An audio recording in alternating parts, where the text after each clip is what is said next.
ரொம்பவே வைரலா போயிட்டுருக்கு இந்த ரெசிப்பிய. வாங்க எப்படி செய்யணும்னு பார்க்கலாம். அதுவும் இன்ஸ்டா, யூடியூப்லாம் ரொம்ப வைரலா போயிட்டுருக்கு. ரொம்ப ஹை புரோட்டீன் உள்ள ரெசிப்பிங்க. குழந்தைங்கள்லேருந்து பெரியவங்க வரைக்கும் சூப்பரா சாப்பிடுவாங்க. ஜிம்முக்குலாம் போறீங்கன்னா ரொம்ப சூப்பரான ஒரு ரெசிப்பிங்க. பிள்ளைங்களுக்குலாம் ஸ்நாக்ஸ் பாக்ஸ்க்குலாம் குடுத்து விடலாம். ஆஃபீஸ், காலேஜ் போறவங்களுக்குலாம் ரொம்ப ஈஸியான ஒரு ரெசிப்பி. இப்போ வாங்க எப்படி செய்யணும்னு பார்க்கலாம்.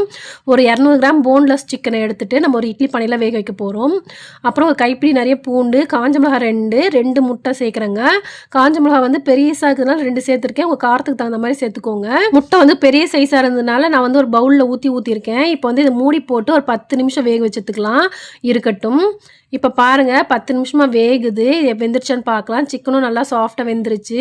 இப்ப இது ஆறுனதுக்கு அப்புறமா இது மிக்ஸி ஜார்ல நம்ம காஞ்ச மிளகாய், இந்த பூண்டு சேர்த்துக்கலாம்.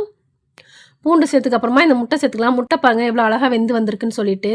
இது பார்க்கவே ரொம்ப அழகா இருக்கு. இதையும் சேர்த்துக்கலாம். டேஸ்ட்டும் ரொம்ப சூப்பரா இருந்துச்சுங்க. நான் கூட ஒரு மாரி யோசிச்சு தான் இத பண்ணேன். ஆனா டேஸ்ட் ஐய்யயோ! செம்ம டேஸ்ட்டா இருந்துச்சுங்க. ரொம்ப டேஸ்ட்டா இருந்துச்சு. இப்போ முட்டை சேர்த்ததுக்கு அப்புறமா இதில 1/2 ஸ்பூன் மிளகுத்தூள், 1/2 ஸ்பூன் சீரகத்தூள் சேர்த்துக்கலாம். சேர்த்துட்டு இதில வந்து பன்னீர் சேர்த்துக்கலாம். நான் வந்து ஒரு பெரிய சைஸ் பன்னீர் வந்து சேர்த்துருக்கேன். 2 டீஸ்பூன் தண்ணி சேர்த்துக்கலாம். தண்ணி சேர்த்துட்டு இது நல்லா நைஸ் பேஸ்ட்டா அரைச்சுக்கலாம். பன்னீர் கொஞ்சம் நிறையவே சேர்த்துக்கோங்க. ரொம்ப நல்லாயிருக்கும். இப்போ ஒரு பவுல்ல இந்த சிக்கன வந்து நம்ம இது மாரி சின்னதா பிச்சுட்டு சேர்த்துக்கலாம். நல்லா அப்படியே உதுத்த மாரி சேர்த்துக்கோங்க. கொஞ்சம் சின்ன பீஸஸா இருக்கணும். ரொம்ப பெருசா இருக்க வேண்டாம். குழந்தைங்கலாம் சாப்பிட்றாங்கன்னா கொஞ்சம் கஷ்டமா இருக்கும். அதனால வந்து இந்த மாரி உதுத்துட்டு சேர்த்துக்கோங்க. இங்க பாருங்க அதில ஒரு சின்ன எலும்பு துண்டு கூட இருக்கு. அதனால வந்து என்னதான் போன்லெஸ் சிக்கன் வாங்கினாலும் சின்ன எலும்புகள் இருக்கும். அதனால பார்த்துட்டு இந்த மாரி உதுத்துட்டு சேர்த்துக்கோங்க. இப்போ எல்லா சிக்கனும் சேர்த்ததுக்கு அப்புறமா கேரட் துருவல் சேர்த்துக்கலாங்க. ஒரு பவுல் அளவுக்கு. நான் வந்து நல்ல பொடியான சீவல்ல துருவி எடுத்துருக்கேங்க கேரட்டு. அதுக்கப்புறம் வந்து குடமிளகாய் 1, வெங்காயம் 1 நல்லா பொடியா கட் பண்ணி சேர்த்துருக்கேன். கொஞ்சமா கொத்தமல்லி தழையும் சேர்த்துருக்கேன். இப்போ நம்ம அரைச்ச பேஸ்ட் இதில சேர்த்துக்கலாம். காய்கறி உங்களுக்கு விருப்பத்துக்கு தகுந்த மாரி சேர்த்துக்கோங்க. நான் வந்து இன்னைக்கு கேரட்டு, குடமிளகா, வெங்காயம் சேர்த்துருக்கேன். கேரட் வந்து நல்லா நைஸா துருவிக்கோங்க. அப்பதான் வந்து இதில வந்து நம்ம சாண்ட்விச்ல வச்சு சாப்பிடும்போது அங்கங்க கடிப்படாம இருக்கும்.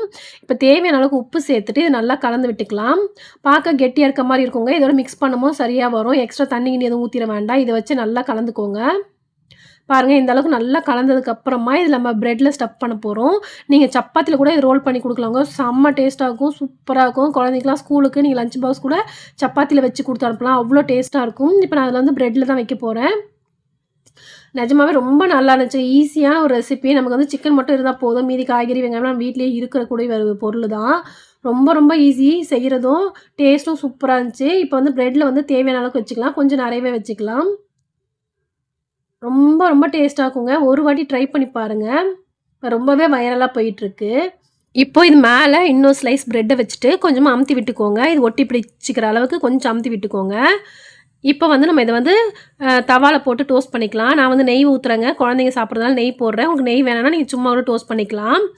இப்போ வச்சுட்டு ஒரு 2 நிமிஷம் போல இது இருக்கட்டும். இப்படி நல்லா அமுத்தி குடுங்க. அப்போ வந்து நல்லா ஒட்டி பிடிக்கும். அந்த ஹீட்டும் வந்து நல்லா ஏறும். இந்த அளவுக்கு அமுத்தி விட்டுக்கோங்க. இப்போ மேலேயும் வந்து கொஞ்சமா நெய் தடவிக்கிறேன். நெய் வேண்டாம்னா நீங்க ஸ்கிப் பண்ணிடலாம். லைட்டா எண்ணெய் கூட நீங்க போட்டுக்கலாம். இல்லைனா சும்மா கூட நீங்க டோஸ்ட் பண்ணிக்கலாம். இப்போ நல்லா அமுத்தி குடுங்க. அமுத்துனதுக்கப்புறமா கொஞ்சமா திருப்பி போட்டுக்கோங்க. இங்க பாருங்க நல்லா ஃப்ரை ஆயிருக்கு. அந்த பக்கம் நல்லா ப்ரவுன் கலர் ஆயிருக்கு. இந்த மாரி டோஸ்ட் பண்ணி எடுத்துக்கலாம். இப்போ கட் பண்ணி காட்டுறேன் பாருங்க. எவ்ளோ சூப்பரா இருக்குன்னு சொல்லிட்டு. இவ்ளோ சூப்பரா நமக்கு வந்து கடையில கூட கிடைக்காதுங்க. அவ்ளோ சூப்பரா இருக்கு. ஹெல்தியும் கூட. நம்ம வீட்லயே செய்றதுனால ரொம்ப ஹெல்தியும் கூட. இந்த மாரி ட்ரை பண்ணி பாருங்க. டேஸ்ட் ரொம்ப அட்டகாசமா இருக்கும். தேங்க்ஸ் ஃபார் வாட்சிங்.